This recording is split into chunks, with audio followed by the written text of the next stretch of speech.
Welcome to the podcast, Living by the Mantras, common sense wisdom for an extraordinary life. I'm Colleen Susie, your host, and it's based on my book by the same name. And I am here today with my fabulous co-host and partner in crime, Brian Souza, and it's great to be here, Colleen. Hey, glad that you could join us. You are jumping into a series that we have. It's mantra number 7 in our book. I'm going to stop and I'm going to explain, if you're joining us for the first time, that in our household, in my classroom, in my years as a teacher, in our business over the last 20 years, we have used different phrases, quotes, and ideas that we call mantras, and they are based on common sense values that help make your life a smoother, better experience in the world around you, a smoother, better, a wonderful life. And this one is mantra number 7, I can't yet. Yes. And its value is overcoming obstacles. Because you see, if you have a problem, if you have a dream, if you have a desire, but you're not where you want to be, then you need to seek a solution. You need to say, I can't yet, and figure out what those obstacles are and overcome them. And so that leads to today's episode. We've been talking about overcoming obstacles for the last couple episodes. Yeah. But this one in particular is about what we're going to call risk versus opportunity cost. Okay. At first I was going to call it risk versus rewards. That's something we hear a lot of times. What's the risk versus what's the reward? But I'm twisting it just a little bit. Risk versus opportunity cost. So I'm going to start by defining risks, and then I'm going to have Brian define opportunity costs. Risk is that possibility of something adverse or negative or what we don't like happening, occurring. Okay. And how risky something is the difference between the opportunity of its benefits, the rewards, against how severe the potential consequences might be, right? Loss, something becomes riskier when there's a bigger potential loss of something. And so that's really what risks are about. And taking a risk is stepping outside your comfort zone, stepping outside your routine. Sometimes that's a risk when you're really comfortable. If you're a very regulated, routine-oriented person, stepping outside of an area where you consider yourself knowledgeable or have expertise. Because when we are in patterns and things that make us comfortable, we have these neural pathways, right? Our brain creates it. And I'd like to start with giving an example. When I get up in the morning, there's just things that are automated in my life. There's certain patterns. Think about it. For some of people, it's almost all of us. We get up and go to the bathroom first, right? We wash our face. We maybe brush our teeth. We walk straight to the coffee maker. And those are low risk activities in our life. They're things that our neural pathways have developed as patterns. And when we want to make changes, like let's say you want to start exercising first thing in the morning, you have to change the patterns of your thinking. And there's a little bit of a risk in that you're going to enjoy that. It's going to work well for you. You're going to fit it all in. But the benefits are huge because we can challenge our brain. We can build our quicker thinking, and we can become smarter, more intelligent. So risks are there. They're about our fear of something negative happening versus what might be positive. But we're calling this opportunity costs. Brian, what are opportunity costs? Well, opportunity cost is a business principle, and it's basically something you give up when you choose one thing over another. So every decision that you make actually has a trade-off. And here are a few examples that you can probably relate with. So one is like skipping a night out with your friends to study for an exam. Our daughter is learning about that right now at college. You gain better grades, but you lose the memories and the laughs that you would have had going out with your friends. Or maybe you're saving for a new car, for example. You get your money out of the savings account and you buy that new car, but you miss the opportunity of that compound interest or investment over time. Another example could be, you've got your phone in your hand 24/7, and you take an hour only an hour to do social media instead of exercising, right? So instead of I'm too tired, I'm going to scroll, you get the quick entertainment of social media, but you miss the health and the energy boost from that actual workout you would have done. Or another example may be taking a job that's really high paying, but you're not really enjoying it, versus taking a job that you don't have that high pay, but you absolutely love it. So think of it as, the cost benefit. Another example would be buying that Starbucks every single day. That we call it $5. Now it's like $7 every single day. And you start thinking about that. If you do that 7 days a week, that's almost $50 a week you're spending on coffee, times 4, $200 a month on coffee. which you could actually save that, invest $200 a month in a mutual fund, for example, at 12% return. You would have a lot of money over time and have to miss out on that coffee, Colleen. All right, there you go. Well, he's not saying it like that's me. We'd be speaking to No. I'm just talking that about all daughter of us. of ours who likes to play with her friends. Maybe I'm hinting to her daughter. Instead of study.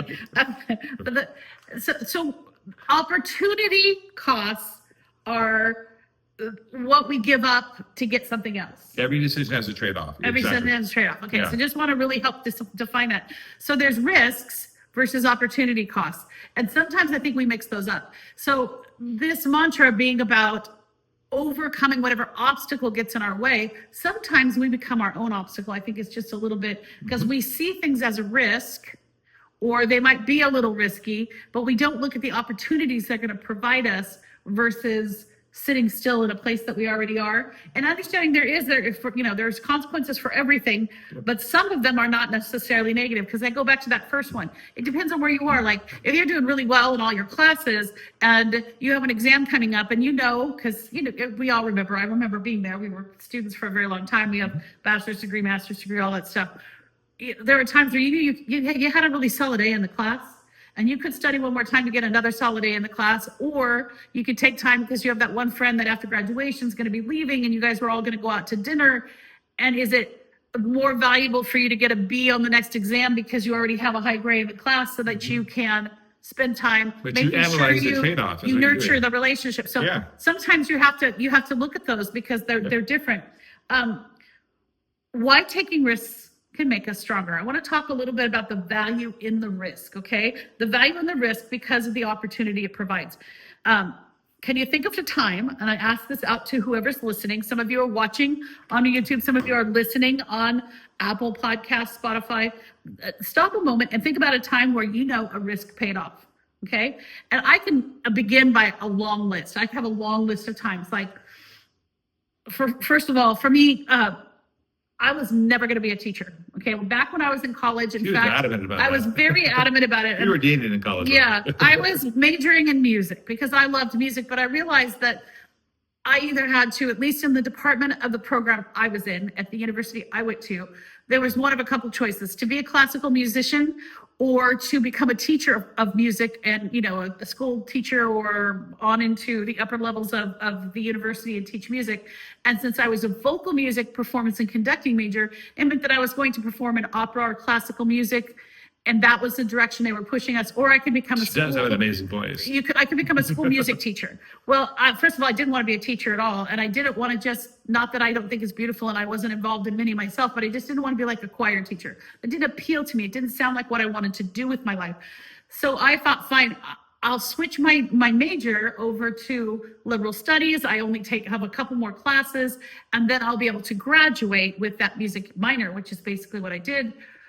But what do you do with a degree in liberal studies? So one of the big things was they pushed you to get your teaching credential. So I sat down with the counselor as I changed my major, and they gave me this whole packet to apply for the credential program to be a credential teacher in the state of California where I live. I had zero desire at that point, even at all, to be a teacher. I'm not going to be a teacher. So I the walked. risk was not graduating, right? Well, no, the risk, I could graduate. I can graduate with a degree in liberal studies. What in the heck was I going to do with it? That was the risk. All right. So I had the credential packet. I changed my major and I dropped it in the trash can on my way to my car after I went to the appointment. And I said, no freaking way. I don't want to do this. Okay. Fast forward in time, I ended up having to get my teaching credential because I realized that's what I was really called to do. And I was just fighting it. I had to, the risk, the opportunity cost was that I had a couple of not so wonderful jobs coming out of college, didn't get paid very well, found myself taking on substitute teaching as an extra income piece, and discovered my passion and heart was really for teaching.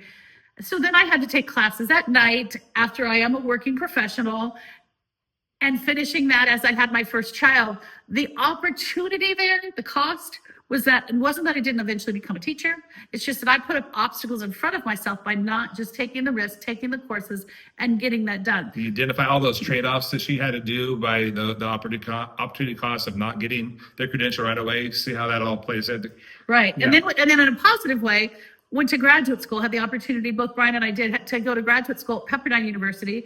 The risk, it was a 14-month program. We had to work super hard. We had to travel all over the country. We were one of the first online programs in the nation. And this goes back far enough into our Before history. the turn of century. Yes, our son was only 5 and he's now 33. Yeah. So there was the cost for us at that time was having to spend less time with our children and our family. Yep. We were both working and we were going to be exhausted versus the opportunity of what would happen if we got our graduate degrees. We took the risk on that one. And with the help of my parents, we were able to cover the kids and we ended up advancing our careers. And really it's helped us all the way through our real estate careers, all the tech tools we learned in that. So the opportunity costs were there. We took the risk and it paid off. It's hard. I mean, without going into the stories, then there was leaving education. When we both, I left altogether. I left a really well-paying job with a lot of respect and jumped on board to help build our company. The opportunity cost was worth it because even though it was a challenge, our company is 10x. There was selling the home that we lived in for 20 years. Yeah. And taking on the risk of rebuilding this crazy house that we've rebuilt in the country that we live in now. Sending my kids away to college, holy cow, pushing them truly out of the nest and making them go away and do something. Different countries and states. Risk, risk for them, risk for me emotionally, all that, but the opportunity cost, they've done great things. They've overcome a lot of obstacles. They're stronger before it. So, and now, just right now, as we sit here and podcast, Brian and I have spent the last 6 years rebuilding an old house in the country that I love and adore, and it's become this fabulous smart house on 2 acres, and it's peaceful and beautiful between 2 lakes. And we're now taking a risk again because we built it has a lot of wonderful components and features. Yeah. The point being, we're taking a risk for the opportunity payoff. We're going to sell it because it's going to allow us to retire from real estate a little early and spend some time doing what we love. And the passion is traveling and meeting people. And so risk versus opportunity, we're overcoming that obstacle, and there'll be great stories. The trade-off is we're not going to have a 5,000 square foot house anymore. We're going to have a tiny little trailer. 163 square feet. We will definitely be podcasting along the way in that thing. Yes, we will. As we tell our story, there will be. It's a risk. It's a risk, but the risk is worth it for the opportunities that lie ahead. Yeah. And we have obstacles, many of them to overcome. My point with it is that those risks, would you say they've made us stronger over the years? They absolutely do. And keep in mind this, guys, is that they do mind the mantras. Mantras are mindsets. Yes. So I can't yet. That's the mindset. So you look the risk in the face and you say, I'm going to go ahead and do this. I'm going to make this happen. Well, what keeps us from taking risks? What would you say keeps us from Number taking one thing that keeps us taking risk is fear. So fear of failure, fear of the unknown, fear of I can't, fear that you're not skilled enough, you're not smart enough, you're not strong enough, whatever the fear might be. I wrote down fear of what ifs. All those things. What if? That's the number one thing. Do you catch yourself saying that? Yeah. But what if? You can't live in the what ifs. Fear of leaving our comfort. That's the one we're facing right now. We're filming this after having run for an early dinner, and we were chit-chatting about how crazy is it going to be when we don't have I can't go to a different room from this hunk of burning love right here. I can't actually say I'm going to go out into what we call the bungalow, and that's my office where I can. It's a studio. It's a studio that I film in here, and it's a space that I've created that's great for just this. It also gives me a chance to get away from everything else. And when I step in here, this is a zone for me. This is a mindset shift for me. It's completely separate from the house. It's a place that I get to be to do my best thinking. I'm going to have to find a corner of the 163 square feet or sitting out under the awning on the travel trailer, or occasionally we're going to rent, an Airbnb, but it's finding a little spot. Yeah. But it's taking the comfort that I have here and setting it aside, because I can't be fearful that change is going to make me, it's going to be worth it, right? Yeah. So a lot of times fear, what it does is it stops progress, right? Because you're stymied, you're stuck in mud, you can't make a decision. If you talk about that, Colleen. Well, I think also I got to throw out there, you get the fear of the judgment of others. Yeah. And I think that's one I know I will get stuck there sometimes. Well, what is someone going to think of me? if I do this, family gonna think, what my friends gonna think, well, and coworkers. I highly do encourage you. I'm holding it up if you're listening. I'm holding up my book again. I really encourage you to read this because it's really kind of tells the story of it. It's very nonfiction. It's lots of facts, lots of great ideas in it, like we talk about here. But I use my family as a really good allegory to explain a lot of these values and how they take place in our lives. We got judged a lot. Mm-hmm. The judgment of others when we were raising our children, because we didn't do it like everybody else was doing it. Mm-hmm. We had a set of values that we wanted them to be able to embody and to embrace and to think about. And sometimes that required them to not be playing video games or not the cell phone thing for a while. Room and they had personal responsibility. Chores. And never having phones out at a mealtime and having family time. And we had a lot of different things that sometimes we were so tough as parents. We had, by the time they hit high school, we had parents telling us, you guys are not realistic. I'm okay with how they turned out because they now think for themselves. They're not afraid to be alone. They're not afraid to be inside their own heads. They're not afraid to take risks. They're not afraid to try things. Yep. And we faced a lot, and we faced judgment from our own parents as we went along the way. They didn't understand because they wanted to do some spoiling thing to the kids, and we'd be like, nope, we're not going to go with that one. Yep. So it's just, you can't always be worried about what other people are going to think, because the risk you take is actually going to, you and you know your value, right? Yep. Absolutely. I like to use one last scenario with that. When we talk about taking risks, I'm going to tell you one that every single human has taken, okay? At some point, almost every single human. I'm going to be corrected because there will be some people that couldn't, but we started as babies and we couldn't even cogitate, right? We couldn't move on our own. We couldn't get around. We couldn't, think for ourselves. But about that 6 months old, we start to wiggle, move, roll over, and then we learn to begin to, slither along the ground until we're up on our, mobile. Then we become mobile and we're up on our hands and knees and we're crawling. Yeah. Okay. By the time we're about 1 year old, we're wanting to use these 2 legs given to us by God to stand and then potentially to walk. All of those processes I just described, there's risk. There's risk involved for you as a small little human becoming Humans can't survive on their own. Well, a small little human becoming a human, a bigger human, you took risk and you fell and you plopped and you didn't make it. You didn't know in your head that you shouldn't take that risk, so you just kept trying. And then for parents, it's tough. For those of you that are out there that are parents, it was tough to watch your kid fail and flop, or maybe bonk their head every once in a while, or scrape a knee as they were figuring it out. Because babies have no fear. Yeah. But if we didn't run that risk at that point in our life, we'd be a bunch of crawling, slithering little bodies on the ground today. Imagine that. It's not a pretty scene to think about. So we have all overcome some form of an obstacle already in our life. If you think, well, there's nothing I've ever overcome. I don't overcome anything. Woe is me. You have. You're walking. If you sit up in a chair and you walk, and by the way, if you talk in complete sentences or words that people can understand, you have overcome a risk. Yeah. You acquired mobility, you acquired language, and you did that by challenging yourself. So I throw that out there, that we can't be fearful, and we have to take those risks. Absolutely. How can it push us forward? So let's talk about that. How those fears and risks can push us forward, okay? Fear can be used as a tool. And I know you have an example of one. You had one in so going back to Colleen's example of, thinking of childhood, when you crawl, then you walk, then you run, and then one day you learn how to ride a bike, right? So it's not that you get on the bicycle the first time and you can balance it. And then that's one example. But one of my favorite actors is Sylvester Stallone, and he made a movie 20 years ago. Yeah. Oh, it was longer than that. No, 2006 is this movie. This is Rocky Balboa, not the original Rocky from 1976. I was going to say, I thought it was back in the 70s. Yeah, this is Rocky Balboa, and he has his son. And so it's apropos to our conversation here, because what he's talking about in life is it's not, and I'm going to quote him. No, don't try to talk like him. I told him I couldn't do that. It ain't about how hard you hit.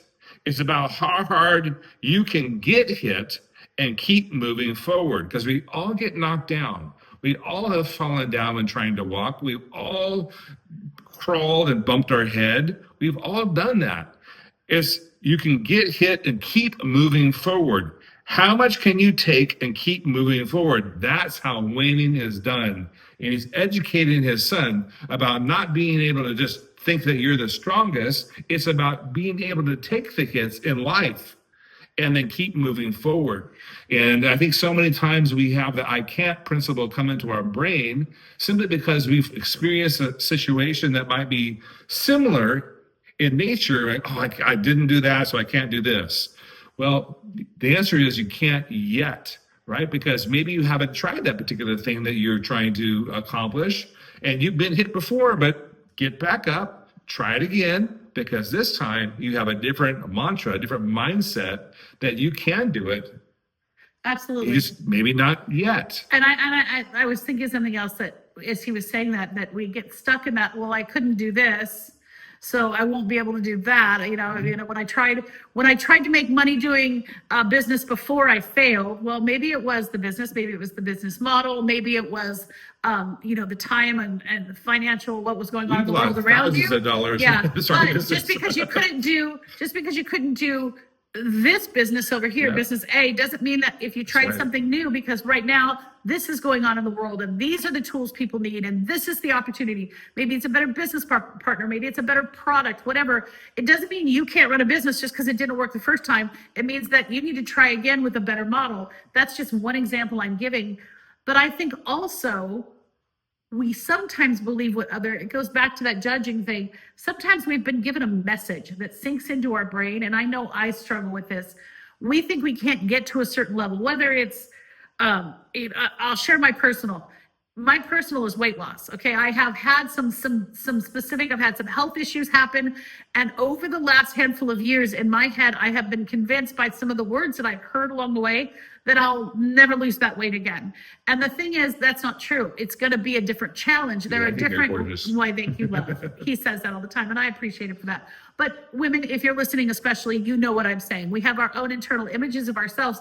But my point is, the obstacle I have to overcome, the yet I have to live in, is that maybe what I did in my 30s and even 40s and before I had some health issues about 6 years ago that changed my hormones, it changed a whole bunch of stuff.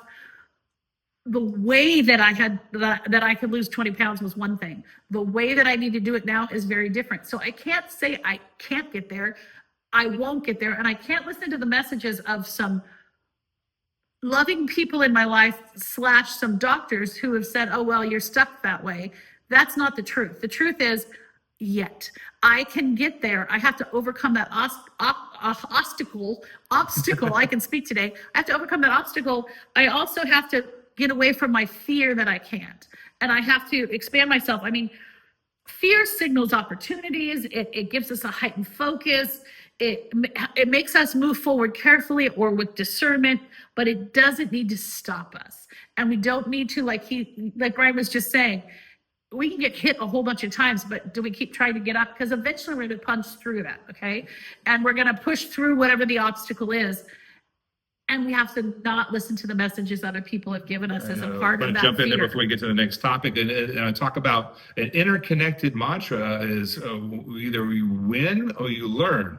And so what we're doing here is we're actually talking about the idea of yet, right? And you're going to learn from your past mistakes and you're going to move forward, right? I don't want to misquote myself. That's mantra 18, we either win or we learn. And it's about dealing with failure and how we reframe failure. And there's a little bit of that. Obstacles are not necessarily failure, because I want you to identify There's that speed bumps. There's speed bumps. Yeah. And sometimes our obstacles, we've shared this in a couple of the other episodes, sometimes there are really, truly big obstacles. I'm having a hard time with that word tonight, to overcome. But at other times, they're literally just a mindset shift in our own head. And like what I just shared with you about me and how I'm working on my weight loss. Part of it is just a shift in the way that I look at myself every day, because it's not something huge that I can't get past. I'm what I have to get past. So we have to think about that. And the last little piece that I believe is a combination of risk and opportunity cost is relinquishing control, because I think sometimes we grab so hard to what's comfortable. Would you agree? Or to what's safe. We don't want to step out of our comfort zone. Well, or ideals that we have, like, well, this is just the way it's done.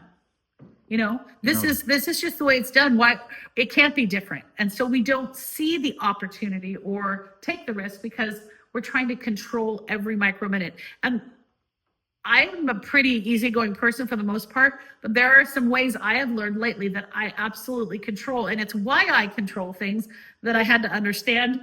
But let me tell you what happens. And maybe you can add in anywhere you come across. When you stop trying to control your environment, control the risks around you, and you take a look at the opportunities, you gain, how do I say this correctly? Freedom. No, it's about energy. You take to, I want you to think about the fact, because I've been struggling with, or want our house to sell, what I want it to sell so I can move forward with the ideas that we have, the things we want to do. And there's a lot of emotion behind leaving our home, trying this new adventure we're going to be on. And I was trying to control every little bit. And if you can't watch right now, I'm holding my hands up like they were a wall. And what I finally realized is it was like thinking of a lake. We have a big lake, recreational lake near our home that has a huge dam on it. And then we're in the Central Valley of California, and that water should be used for agricultural purposes. Not that it always is, but that's why they retain the water behind that wall, because they hold it up and then they let it out so that they can water the ag fields. Point being, if that dam broke, water would be all over. There's a whole portion of our San Joaquin River basin that would become flooded. Okay. I felt like I was using so much energy to hold up that wall. And when I realized what I was doing, I started to let some of that pressure go. And the energy I have in the last week or so, just on a daily basis, because it takes a lot of our energy away when we try to control things and try to keep the risk or opportunity costs. We look at like, oh, we can't do that, or I don't know. When I let it go, all of a sudden I was like relaxed. And guess what? We have a lot more energy to put into other great things, or actually taking the risk or using the opportunities when we stop trying to control it all. I'll give you a great visual for this. So if you take your hand and you squeeze it as hard as you possibly can, that's trying to control something. Relinquishing control is just opening your hand. And when you do that, you can feel the release. It's really good. It's really good, because energy it's kind of like, we talked a little bit about this in the last episode. I talked about it in one of the other mantras. Time is elusive. And when we lose time, we can't get it back. Well, when we ball up our energy and don't get to use our time to our best ability, it's a little bit like losing time when you waste up all the energy, because there are just things in life we do that take more energy than others. But when we say, oh, I'm too tired and I can't get that done, part of the time it's just because we're trying to control other things, and we don't give our, you commit we don't yourself. allot it. We don't allot it out. It's kind of like creating a budget, right? You say this much money is going to go to paying my mortgage, and this much money is going to go to paying my grocery bill. And suddenly you're out of money. Well, it's because you spent too much money on something else. If you spend too much energy on something where it doesn't need to be, then that's hard. But beyond the energy, I think when you relinquish control, you get to learn from others. Because when you hand it off, and I'm going to give a really good example. I shared in the last episode, there's so much I've been wanting to do with what I call my platform, Living by the Mantras. I've got my book out there. Here I am with my podcast, and I want to create some coursework with it, and I want to do some things with it because I've been trying to control all aspects of this little business, along with controlling this big move we're taking. I just couldn't get it all done. And I finally said, hey, hubby of mine and business partner and best friend, as we retire from real estate and we have a new set of time blocking in front of us, could you manage the business side of what I'm doing? Relinquishing that control. I've gotten more done this week in regards to my mantras platform. Because you're a rock star. Well, but because I have more energy and I am learning from him, because one of the first things he did is, not only did I relinquish that control, I said, as a business, he's got a degree in business finance. He's an expert at marketing, and he's an expert in all things business. He's really run what we've done for years.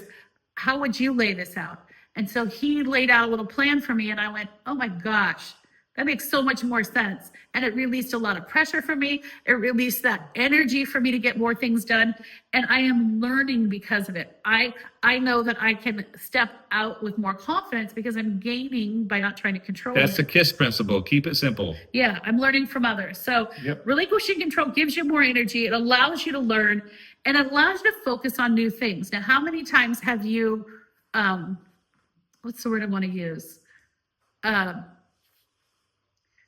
You're so focused on certain things that you don't see what's going on in the world around you. Oh, here's a really Your excellent blinders on like a example. horse. I tell people all the time, force your kids to put the freaking phone down while you're in the car.